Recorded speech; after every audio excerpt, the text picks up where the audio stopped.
Yo fasa ye kwaya ni mu a opanyin so ye wono eye general secretary ede ema NDC amanyokuo no me wofa Johnson Asedu enketia general mosquito waroso afaya en wo kire mu sa demonstration ne de omo beye san ekwapim se JM ebeba okasa ewakasa fidie ba akoso Joy News en na general eka ni sei sa ensem amanfo binu meka sa NDC for enja demonstration no na de omo ya no enya fine eti omo nkwa court en wo mo se hwan na se enya fine general kire mu se eye fine papa demonstrations ya NDC for aye no eno na kire se ema ekuo ma no power na omo kwaso akon ede ekomanim yentie. If after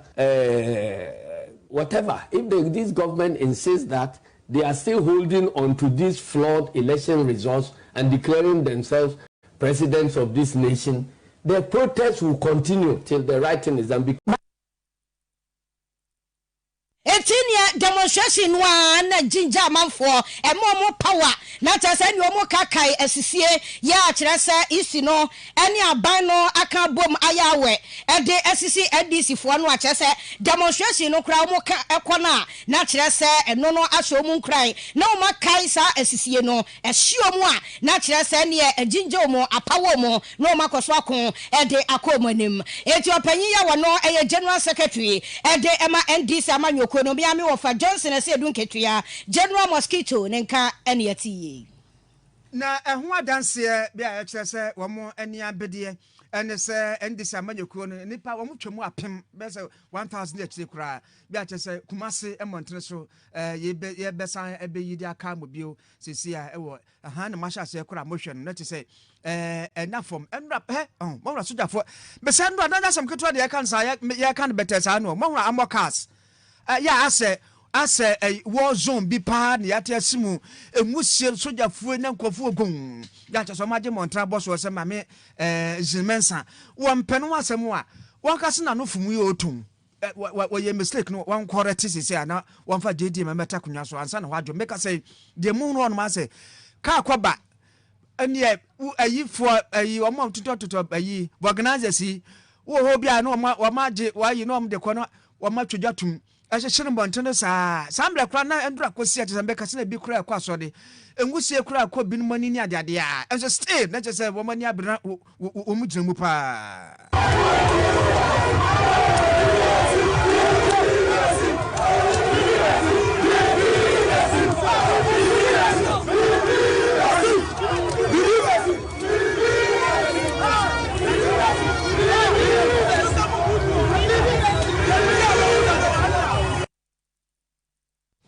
no natural say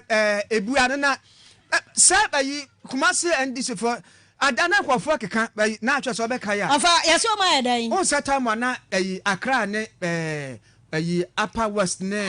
Boganum Jeni 20 South Ecoson na kwafo bi aba NDC for am Accra so money adene na wa fa kra ka kumase for here wa papa o tu esu ohie na on say police for de wam de water cannon na soja for nso de amo cars ne bi bai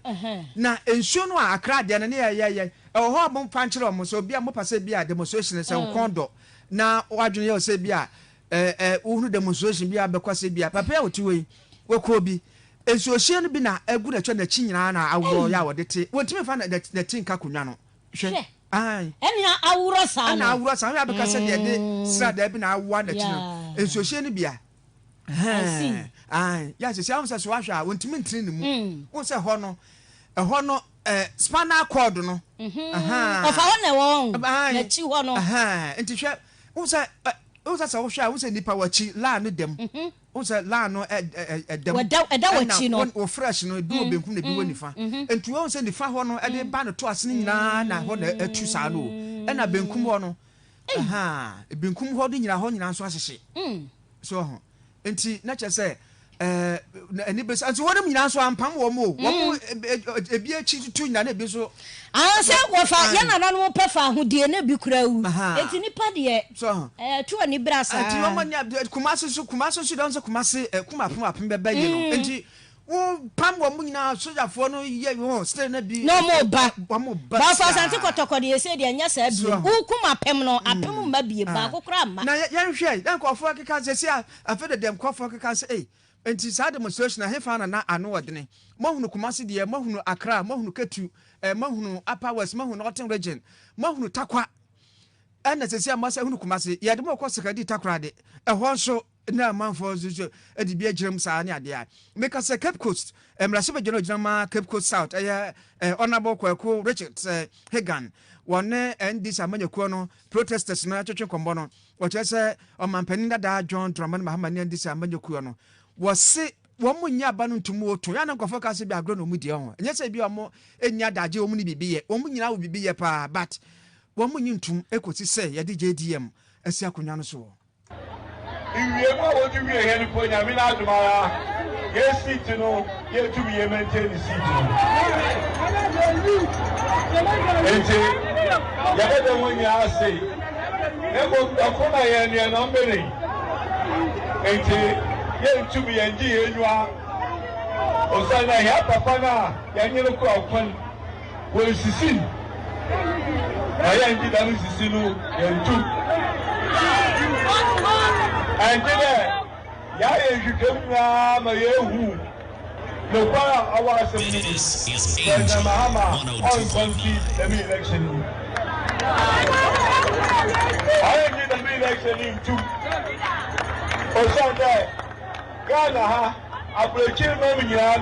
when you let your Mahama or Asumudeko. I hear ya, up your system. I hear ya. What do you lose election? I'm not going to Lucy. You played the election 2016. In part, in a year who's the man you are the year before. Yeah, we know in a team the West is here. My brother Mahama, okay, younger go to be a farmer and people. And the number to 2020 is a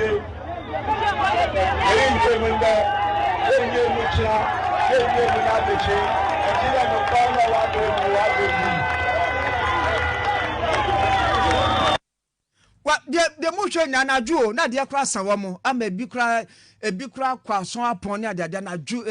ebi esum mo still ye boy demonstration no ye no e Cape Coast de no na de moten nka ye honorable Kwadwo Richard Hagan ya wono na wo ye mrashe bedwondema Cape Coast South na wachese John Mahama on concede defeat that is nyade obeja tumu ne ajatumu chana ajatumu na dichinye afi nwoma ye nko sekandi Takwa de wo so protest no se na esi yeye ha wo so de no sa ni nyina wo chese ni nyina peaceful ho de prosifo ni aso sojafo ma hyehyɛ helmet na mo placards ni bi o se vote no mo nkorete vote ni ade a na omo apagya picture omo nsa na omo de eba no na atwa placards wutimi kan bi we was stolen verdict corruption deben corrupt Jane Mensa oh okay na say Jane Mensa no kanana kululu ewo ne mu na wawia manana na NPP nso ya draw no saa no NPP government NPP government wa ma draw no as a beast be just na nya dia see vote must be correctly just say Nanado is a tyrant that is why who cow being be no peace without justice attending hon masum dwen ho wo sha ko fire then but hona placards no but you know then this for no say mokwa placards no mo try mo pagya ya mo fa camera man no mo ba betwa ne ye wo say no peace no justice any idea ba ko fa se kofo wo ne wo mo Ghanaians kofo truly want Ghanaians about what ya mo fa so o twa no am na sipre ni ade hwe enti abasa when difference ya demonstration ma ye nyina difference me hu no second Takwa de no say electoral commission o say dey Facebook for mo hu ni ye dey di kan green was incompetent incompetent electoral commissioner lazy and corrupt Jane Mensa na Jane Mensa we lazy ajuma ko for so ye massive overvoting across Ghana. Of a man, what I say? Naturally, sir, one more to Kwadwo to Manabroso, baby, number of voters here. One more and crater mono, over Quania Abroso. Now, hey, touch myself. Bitch, any drop out. What's I say? Touch him, was here. Hey, I did by Kwame who was second credit 100.3%. And John Mahama is the man of the moment. I did by Kwame who said, woman, one more. Placards do drop placards no second credit no third for no ma so ho no de omo twerɛ pa omo placards still be ade na omo san the drawing so by sa drawing ba ko betwam say ya dragon dragon no ba as a bon some ya dragon or twiase bisa say but body nya de ade of I omo na ya no wanu free ejana na wait also say so but and na bayi now police as about police need to be con and I you know my answer hey wa hira si obi kon ho I'm go film demonstration but omo de na ya boko social mem as 30 days social mem hey social mem kra massive you need ade of and to compare demonstrations no be compare we say we check ignorance hey na do man check ignorance sa no wa mo obi mne what na do share kra for best he that is we no na do ma ye no sa no na do na we su ye hwan the one me obi mne ya wa san what ti obi na so that is say koto aba wo kan kofo gu wo kuni pakro wa charge hey so pana kwamba no pa bia boko sempa na so say January 7 chenchina o de JDM betra kunya so ne nya 2 presidents ewa Ghana ha no na me bompa se nkoduru ho na enduru na to na wo de no sesen wa fani ye bewura NPP so side nti no wa panyin so ya wo no NPP regional chairman de amabono mantam no Kwame Bafo Abronye ani a kire se mo a moto skirt and blouse wo abatuo mu afi no muntie ne ye pa na se de wose ye di motam no mo firi mu fi a next time se moto aba de abama mpanya kufu ado na MPs no monto emfa mo no eno skirt and blouse no wa di motam pa se next time mu firi mu fi a abatuo ya no ye friend skirt and blouse no enya de se mo betu bie ne tichiru NPP adehye no o kasa wo TV station ba ko so na can say more keka say I Ashanti region chairman wuntumi enkunim die ya wasu obedi e wa Ashanti region no wanti minti no ne senti NPP mpanyufo mampanya kufu ado na nkasa nyine mu ne yampamo eye wuntumi no wase munnim ni amo keka monim ni amokeka na so obi din ade ayi wuntimi a by force say bibia no betimi na wantimi a we no ayasam ana kire se wo ka ni say ya say NPP adehye ya moto aba ede ema mampanya kufu ado no monto amfa ama eye NPP MPC no wo se mo ka say mampanya kufu ado ana mo ya no mo ya mo ho San wakano wasi ye bia ne say MPs akwanyan NDC ene NPP o ma chemu se petu na amamuo no sani abranya ekan wasi ebeyire papa ebeyire di amamu nyina ene ya chese ene abranya wakeka bi kira wase yentie wa woto presidentia na wanto parliamentary na do ho akere no woni chama wontumi hwa na wonyansa oto abama na do na atoma NDC ni oso ya MPP ni akyerɛkyɛ ko no kura wa firimu afa na wo ha no ma frɛ enti parliament ebe koyie ebe ko ma me nkwa na se jimie wodi jimie saama jimie NDC jimie na MPP for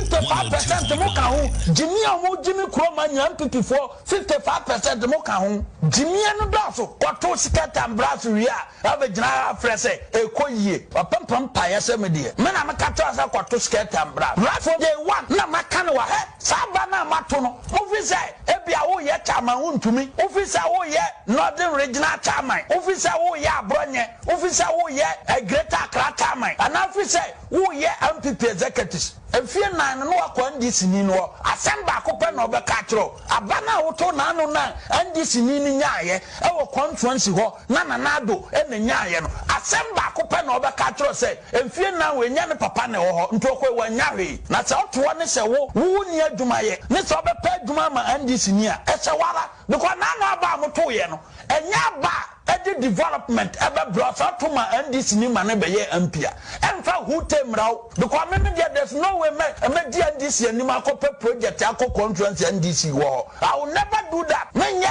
eduro no nto ajai apia anu achi na branye ama npp kuoma wanen ma no ne buafu pa e was skirt and blouse about one ho se skirt and blouse aba ya mu MPP for mato ne senti no ma wo BNC party panyi bia ho so wo pe emoa na mo ba mo amobete enu so yentie Sami medi ndc anim akɔpɛ development aba conference ndc menya wonto ajai me age no menya so obi abato na behwe me ne de me abrabɔ mi team ma certificate so e course school pass fine enye certificate e wo so ama say chama me propose wo to ni kwasieto conference for ya adwuma regional ya adwuma polling station for ya adwuma electoral area coordinator ya adwuma wo conference wa polling station ni conference executives no omo nuru 600 basket and brass e ko honum no e bi 10,000 e bi 16,000 e no original chairman asem e na chairman wuntumi resign chairman wuntumi anyo wa wo ka chairman wuntumi resign wo aduma be na wa nkasa ye hin na okoto wa abakọ e ye da to presidential no want to parliamentary woni chairman wuntumi wa na onyansa wa wo to presidential no want to parliamentary na na do ho akere no woni chairman wuntumi wa na onyansa otu abama na dona toma ndc ni oso ya mpepi ni akyerɛkyɛ ko no kura wa firi mu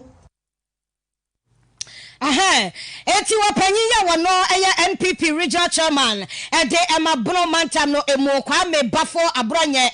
na kyerɛ sɛ ne watiti bie no man no na na ya atwene bo a wɔse wono a wɔhye otimi sɛ man no wɔhiti papa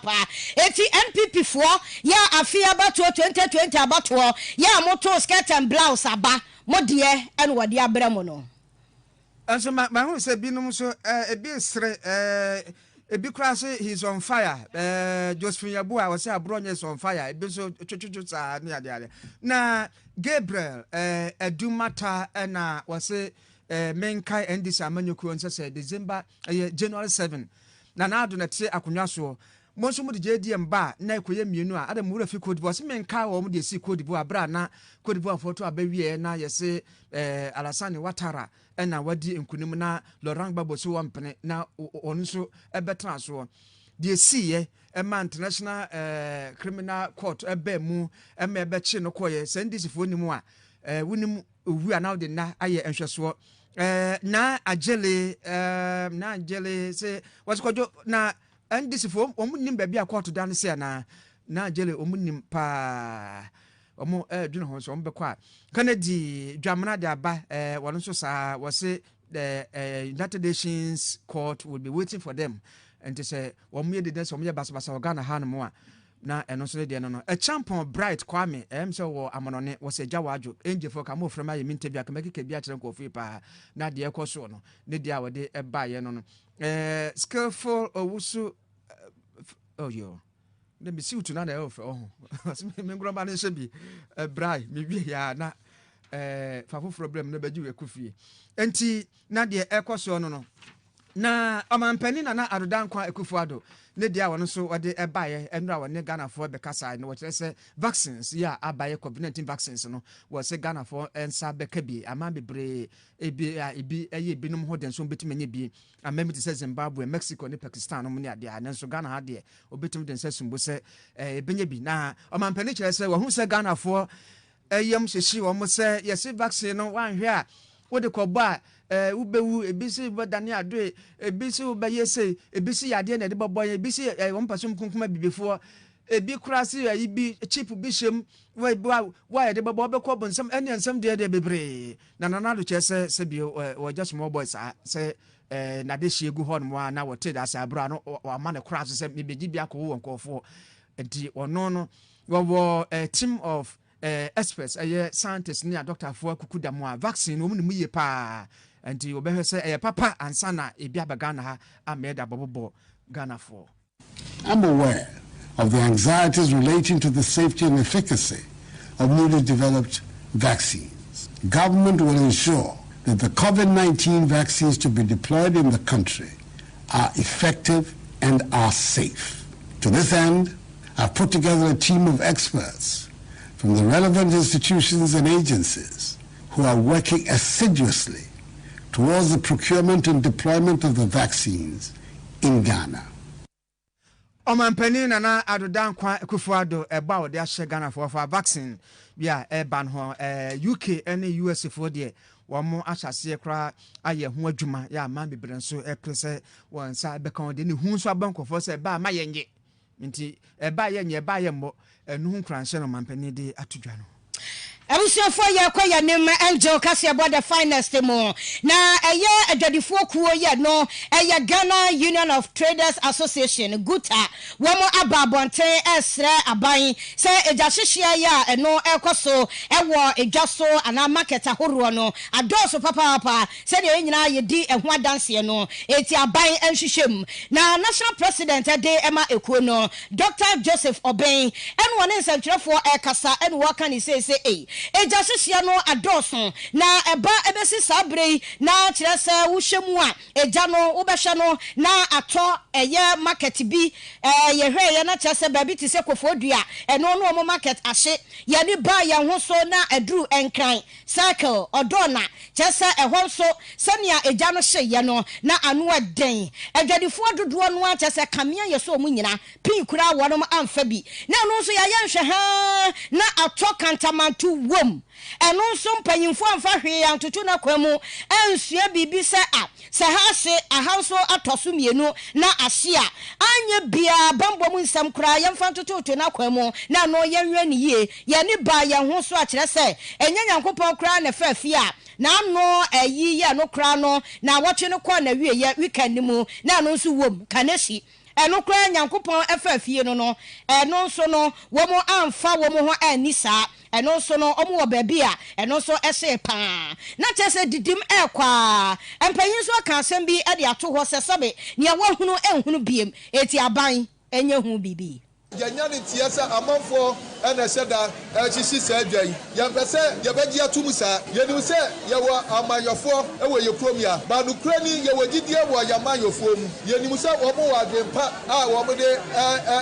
pese wo de hwe yaman na momo ekowie se amayo political motivation bi wo mu dia ene yebeye disappointed. Now we are not going to allow it. If it is indeed a political motivated one, we will be surprised. It doesn't make sense for anybody to come and burn the market for political reason. Are you doing so to victimize your own party member or otherwise? It doesn't make sense. It doesn't make sense that the market that is being, the construction of it, the building of the market is being effected by government and political leaders should be burnt by same. The target should be the people who benefit directly from politics. They should identify them and burn their properties, not ours. We are innocent people. We just go and vote as our mandate and come and continue to do our business. We will not condone this. And that we plead that the government should find a quick solution to what is happening here. We are seeking forensic investigation as soon as possible. We are also seeking compensation for the members and victims who have suffered capital loss. Na wapanyi no sanya waka ade ekosi se yi ya na enipa binom so na eka se opposition for kra na wohwemu a ejahyehyia akoso e market no wo mo na eye na no so kra de wapanyi no se won peso wobeje adi na sa na tie nso de a wo mo na eye sa wo mo enyai esasa wo se o meja pade nyina hyehyehye market na wo se wo opposition na da bia wo ba aba abedi o man so na ababa na ha nyina ni nipa no Asia na hwan na wo ba abedi no so na no a wono ya panyine de ompese obeje di say opposition for na wo mo etwa eja de eto eya marketing eti adwadifo kuo ye no eye Ghana Union of Traders Association ye chanity ase guta no wo mo national president ya wono ene Dr. Joseph Obenenka na yete ye no afa adwadifo so ya nansan eja hihye amoma hire wo niam nyina so yentie wo mu bi because Kaneshi market there the Kasa market hashi there you wouldn't believe say if you market and I junior friend say ship it to post office side so we were all like your side no after we realize say Edna you don't know the source but I don't know what to say Niamashi Edna Niamashi or Niama pa ya Kaneshi penifone ton laser na Edna is part of them. Each other, ye bomb by say, maybe in Sibu, because now a cosodo. Until yes, ye say, Sadia, no one shake night to a chama and one name Bible. Ye no money, but ye and see a shop in Siokukum. Sin the air choir for four and be a bimo de memani so the idiot could feel for her tie, and so the idiot could feel for her tie. And say, yes, stay, and I, in fact, in the near my shake as if near sister in shop my dear to the machines and then near money being so ash. Oh, I had a name because by way this is my real sister, is my sister, baby Ashino and sister. This is the whole setting. Until no machine there, it will be because no man Friday in couple or this stuff or coconut autonomous edibaye. Until no man I see there one fapping. Etina tresa adadifo ya nansan ejahihye amomo ahire wo mo niam bi na yate wo mo enka no ahomete pa na ensam kro no amu no kropon emrahye bedwa adwuma ya no eya Accra Metropolitan Assembly no ede ababa tudwa ede tresa empanyimfo ayenhihye shonkokra ede amomo a almost stores ehye na no nso ewo ya tresa ne Kaneshi die na meka eho asem eye na anu ya weekend no emo ewo Kaneshi market no wo mo na sabre die opanyi ka wo mo eho asem wei eye amanebo a mayor ede ema AMA Owura Mohammed Ejesowa wade ato eja na wo kiremu a eye assembly no ene empanyimfo nso ye mo hya eye Kaneshi market no eso na wonom aka bomu a wo mo epe eye stores foforo ede amomu a wo mo eho aka na wo mu tu sa na mo no animanimu ya no ekire yebesan ate ebayinfo enka yentie sania amanebo no esikoye. Management and the AMA have decided to give those 9 shops an alternative shop, whilst management will rebuild those 9 shops in the course of a week or 2. We are also planning on how we can support them with some capital that they can be on their feet to transact some good business during this Christmas time. Good thing also that we are also looking at, it's the rewiring of all the market, and under the Midday project, we worked with the market leadership for close to a year. Every market leadership in Accra is aware of it, and they are aware that the actual implementation of the work will commence in February. Engagement and procurement processes have been completed, and a full presentation has been done to all the market leadership in October about when the actual implementation will start. Eti no trese adwadifo ya monhuna mane monkafra ejahihye amamo ahire moniama nyina no na empanyifo ede ensem aba abetudwa se eniama nyina dedede na kwemu enche bia mobati omonka na masan egira monaso ebiem eti kropon emrahye bedwa adwuma ya no eye Accra Metropolitan Assembly no wapanyi a woda womo ado se mayor ede ema adwumakuo no Owura Mohammed Ejesowa ana for yala jana onyanko meka eh oba mfie na nyina wetimi nko me no da me so yala jana onye but we bia nyam nwanwa wo so wokọ no wonko ade o ya ache nti wo fo no ne yete ne nka no na wo fa de me hunu ne sesesei ase wo store e wo marketer wo da wo betimi ada Uda wona o mu so mu akukoduro ne da bedne ne da bedne eta sisiei yo ye nkwa na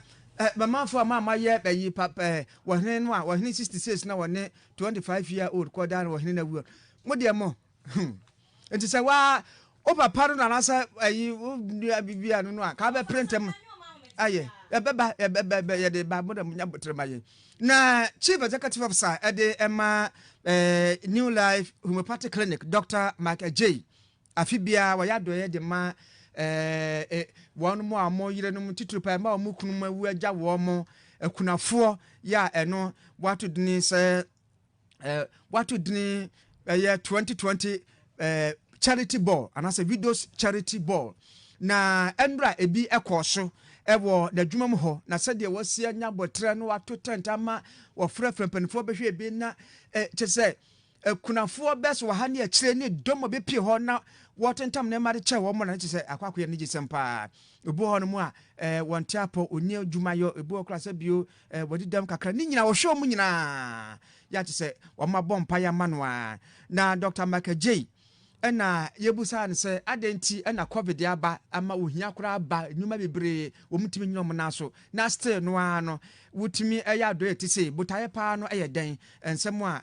wo ka kire ensem twerefo efa honi kwata sema wo mni se migigidie pa ne se nyam kopon ye wadom na kakra ba won semo a ya na bebre no metaka se nya ne dodo no ne hia o sometime kakra bi a obaye no tumi mo obisire ma men kan rewo semo ncho se first na me ma hamper any bag of rice pack na odi ama na wie no obehwe no nkofie no da so aron obeba won chia ka se me wura nya me hiraw na so no krani emu ya odi ama me sika kram de be fa ka kofie no e problem e no hiraw se nipa bi wo sebe ahokyire mu akasa e dey say 1 cedi 2 cedi square na obetimi ayede abo bi na obesra especially corporate institutions and companies akese no want me anya hwekwa na cafe so dia yempatamu ne especially baby a business no you find yourself in no nanka wa ye de obetumi ama serie bi ayede abo bi fie menim se ye se no so boa madwuma no etumpon mo because ye free ye no ye nya hwefiri ma menya hwese nka beto aso aye I believe se nyankopon fa kwan foforo bi so e de hire adwuma no so amenne ye can the whole Ghana the best alternative homeopathic facility e okrom ha e New Life just abasobo ne ba na e ba ni nyina is because of nyame hira e de abu yen so sa we chief executive officer Edema New Life Homeopathic Clinic Dr. Mark J na atwe na adia papa yeye wonum se ekunafo ebegu ho no ekunafo bebre obia bag more bag baako enye de yiyi no ayi no bag na kasa full bag no obia baako obia hamper no so anwa hyem gesia wom bibia didi branya bia fitra hamper no na otamba ko bia be 300 Ghana sese no esan da so enna obia sika ya wode onema no be kofi oh no ofa oh no na Ura dia papa we ye ram sese ekunafo mpa ye kwa chiri dia ene ofa kwa chiri nso edoso pa na ade ba kwa na ehu ya asem bia vice chancellor ya wada Valley View University ano Professor Daniel Bedia ko obeye chairman for education obeka saye ede fa ho se wo chire mu a enukwa wo to free Bible mu Nyankopon se wa wo do nsa beka okunani anase obema okunani esuagu ni yam kese wo beteti okunani Nyankopon se wanu on tokwa no won soma obi a wonu ankasa 1-on-1 anya pipe wo ka wa hena na waso woni kran Japan obedwane ntoma agu ayi Eastern region bebe no wo de Nyankopon no abedwane ntoma na de hu pa okunani ani no de asia ni yes sa enipa Nyankopon ani kum no pa ye okunani oh wow enti mu ase wo bi kunu wu a no apam na free ne dem se wo kunu awunti ne wa kan kwada na agu abonten no kunafo si abonten no se de atwa mu bros ya atwa mu no azuma de se so mo da mo yente chancellor no ya ko se nani ko video so pa e o de o saka o de o saka ya was vulnerable to site manu mo o saka na no bebre si ya artist most of so ho most of ni ko no ya no no se video na for should be taken care of by here in the site especially Muslim for and same you need have a beer. Somebody who are something, one man is here. Only age man, only community money. And number the president said, yeah, my, you mean, I'm not we say Valley View University openia wadano mbechere Vice Chancellor Professor Daniel Bediakon ne de ode eba no afi 66 minus 25 no ena eba no wa fa branya de ba ko wa ha te ma me fa ntwam na wa fa de wa mu ane se branya nkasa se ne wa nkasa wogitum no ye bra enipa dodo no a ena ehwe animu se wo bi ebecha na de wo se mi se meti he me hwe animu sanye bia me general manager Kwadwo Dickson wanu se de mini problem because wo fa to the bottom a anya bia 1000 de ebetimi asu wo fa mboa uwia ya akọ ayi ho kra bayi kafa na me fa odi nko so nkomo no a me di ye o ba beto bayi nkomo na woni no di ye no enti me mehwe na wo fa mo embam cho Facebook ya mo na me wo fa ase ma me na bronya achade o se me kwaje wo kafam so hu enti enwo asem eno no na bible so kra ka se wo mamu e wo nhira e chen wo je enti se wo pe nhira ya atade so hu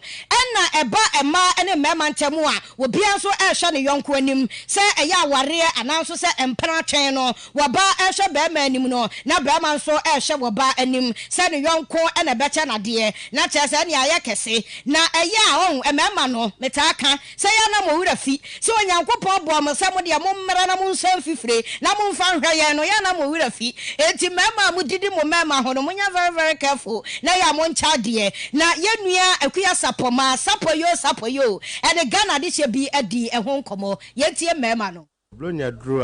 nyama said yes me bibi ma oba me no e di enti na wo se me ye dabi ono nko na ono ne ma na me so oyema ne ma me papa na me so yema ma me papa etimi de me ye hwema de me ne te o boni bi anim so be bibi ama no isa se mum ye no etimo ho ase sa do na eso kire odoma ne hu se wo ne ho adwen papa me hu se ye compulsory se o ye bibi ma no because oni ne won kwa o hu bibi a automan every day me nam na me hye bibi a me to ma no nti Christmas no do na me o scar fine me ni scar ye compulsory se me force me ma bibi because every day Christmas eti si wo Ghana for mema suban ade nkra na age free me nsemi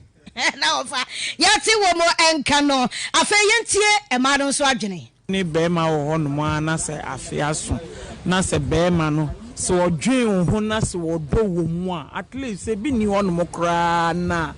e wo se oye bibi ma hu se osombo ye den e ma no ntime momu die afi so am expect se be ma me ne wo ho no on surprise me man no munye adwuma no na omo expect bibi sa but we adwuma dia we problem na so so me ma no se wo senka at least omo nye bibi kakra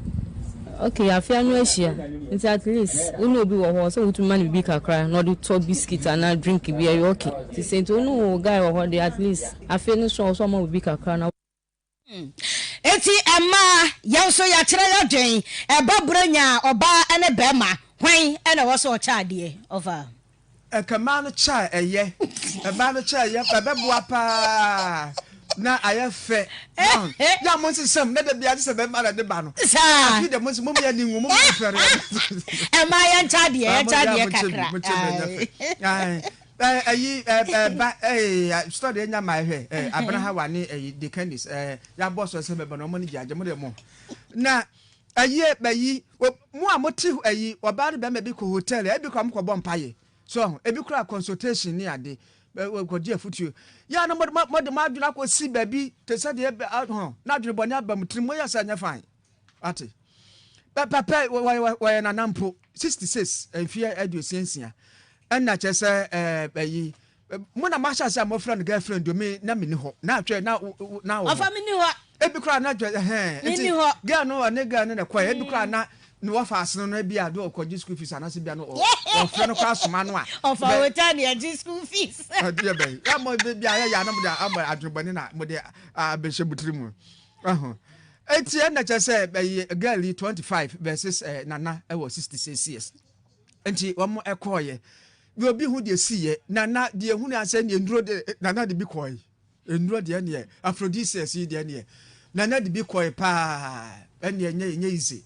enti yebehuna ansa ade ache na be hotel no adwumafo no ba akose wo ko prepare ho no wo ko na sina na wo bia mpa no so a wo wawu ya pa onyame fanto bebe hojo and say na ma sha say amohwe na bag na da ho no car ne car wo de ko ni si ho no car no enduro de bi na gu ho no Afrodisia did would be coy a dra bema nana kafra nana bia behono and wawuna or dahono sabio nana kokra sample down here cano. So and the secret that one Francis Beko Francis class yakaka. Yes, some copy as classica best 200 million that's sugum. Say let need be quiet there, what will be any dance here. Then do a Google a doctor for Chimanina yadia a map bema. Ebia opa he opa ho de foforo de aye na kra wo koi crunch of way and energy drink ba no de boko ya wo de wo no empra enya ohwe ni ade a betima fire kama a hwe enya o ahometi o ahometi but na ofomo so se ebia da we won ne ndo no mu and na ya bag in your hand and running the ayam then no dey hwe gu akra bi se bi kra sa aka bag no of any doctor's prescription sabia ebia na ayi adekura obo am so ebia o ma doctor kra prescribe no ebia wa kwa kope biato enti ene se o mko ya yasina na ba fimfram wure ho pa na yenko Francis so dey na ayi wa fa adro no ya mo san ma picture no emra o se wo spray bia o mo di spray wo mo be ma ne ho a ya bawe pa bi nsu shim na manfo adwena kwaso se nye school fees asem okay na mom nana bia okofa ya na bia so chasa ga no so wa hwa na panty wa dia tweetwe no ka se na ya ye na rest na bia kire bo beto aso wa gine nyina abom just sa bi ya dufu dia dudu enti yankọ sa Francis amen ya reporter history and some ka se nkọ de bia o de ba ana no police ni akọ na sa isu ya wo ko wu den so mu anu wo di akire sa akosi ehun na we so asa di akire sa what the Francis so de ma ha se se a wo di akire akosi sei well Kwadwo sarve na tie se na ti jansa na wo de ni kire epie mantem ha ma metin ya ka se papa na go we fan William again ni su se oyo hin esan se mu die bag no so na me am wo bag ni na akwa se ahemfo ni ma na ye di kan kan wa se bi anopa na be sita me no bi euphobia saye na eno no so e wo bag ni mu no eno na ne wom wona omunim di efa no mu no etete se ofa bi se Viagra for men na Viagra na ye no bi a be ma onoma e ma ugino nan so eye dum yi wa pa wo mpem e na ye no fi wa deep heart spray deep heart spray so mo obi pro be ma na sa dia e se ma se be ma na gine na ye u ko milika na sa ombreda be afa ba se wa bra you se do na se woni so u ye no fi wa you need rock polar rock bi no so de fufa be ma no ho sa e ne ti ni ntia ma mi nfiri e na sa ohini ana papa yi so ohini William ye ka bomu odni ne si ababa wa no so na ta pe die na enye hu ababa wa ne ye na guru die da ko foda se de te baba ya resabia de ni post ni okita ta se mi tuga kwa me dabo oda ki e get se o sha nya bia na adwembo no ababa ti bi sa se wo nku no ohini nso kime bia anto wo ne ho ni sike da bag nso 12 million ni de bi sa na wo na wa nwe ne se na oda ho na bag nso isi ni nchen ka be do ma sa na me nya no chi no ne ka o de ko ho no nso no ko to Toyota Corolla yi no enu nso no e wo ha ni na ma na ER 1614-17 ni na si eye hotel ho a yefa na Adom hotel a guest house e wo Ekufudia sun kwanti bo se meka se wato ya no won se do ase na wo hwe no na e ka oti ni sa no efiwa yo na Francis tio fe so se ya no mba be yo ayi no ma aba you say kwaku ankama pro so dem ya adwene pa se obi ti say be ma bi no ba bi ko hotel enye meeting place wotumi ene obi enko emo ba ji ade emo ba ji ade enko ana futuo offer sa quotation na obi tumi be sha ma ji bible quotation enko tu no fo ni ade na ma yire mo ho saa offer bi kra ade no wanya anye nso bi ho wan chance ye kra o na hwe hwe wahema nana bema se wa wahema de wo ye se when they say mema perhwe wasko kohwe de be e de be pa da wa dance say kohwe ya asem bi kakra to se bi kakra krampo kakra enti they say Francis say busuani bi a kire say na nanye ne busuani yo ho se tie no ka say de ebusuani bi antwi ni tie sa de fe na so na ehwu mu na na ade chi ne ya na asem ne siye enti say ofi bi so en oba ha be di se adwuma no ano fi mantem ha e pe mantem nyina de that be the police for ne say omo hwehwe mo mutimi nkyere enti omo bi so aye di ekire say ombe hu bebi na emepem no obi funa maye hu na babo anu nso so ye ni bebi ofi so abeti ne no nso no omo hu no say ha na say ha na owo now so for hotels na most of them catch particular bebi ofi ni ade enti enu mo kra na hotel guest house for no reception lady no show ni di ene ni na particular tb of fire ama omo hu say ni dey say enti before ni ade fe nyina no police order hwehwe e trace contact ni ade na omo hwe enti ye ni di ekire we pe mantem kufu dia fira se bi esi e ma ma so ate yo ya da se ya pamcha busuafo na eye mo busuani a mo ma ne nyama niwu se mo be klemu body no nya de bi obi anya bi dede do anya bonu da on to bo mo ba no ne wa meboa ofase date kra na I was say dey adwen she trimu say enti asemo na firi obusuamu a be fa be klemu bag na down ska wom ese be 200 million bi kra kan enti nkwara na ho no ma mo be fa nkotu nkwara no school fees ge no kro ya de ofa ge ne ya de o samamofo ebia nkomo tam ska ne koi komo tam de koi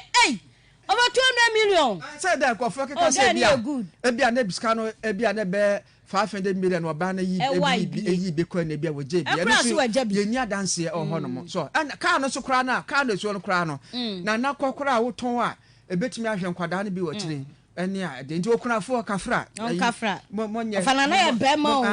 o e be ma nti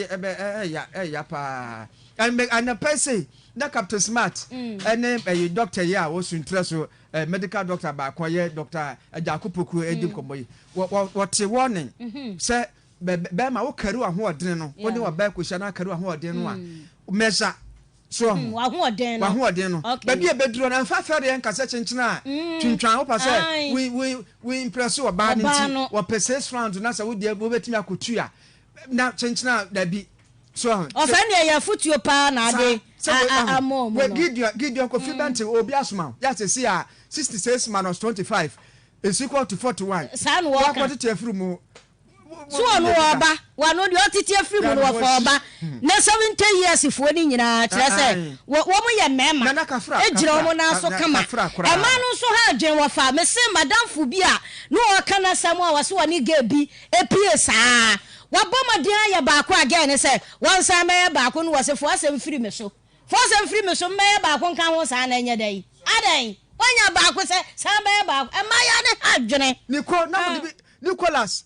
na de bi tum hofo ene maso monye gafia brate mo na se sa de mo de mpese mo ko ba mbatimi akọ mo anya but mo ntwanya futu mo duru 66 ho no a danger zone pa se mo ni mu a wate wa from Kwadwo Dickson wa fa wo bofo kronkron sanitation ambassador 1 na Atswei Oduro ayi wa fa hotel ai wo so mo hwe yen pa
Bedmate presents Christmas in style with mouth-watering offers on sofa,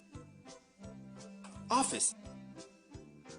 and kitchen packages. Visit Bedmade Furniture today at our head office at Chimota ABC Junction or call the following numbers on the screen. Don't miss out this Christmas and New Year. Bedmade Furniture. Affordability, style, and comfort.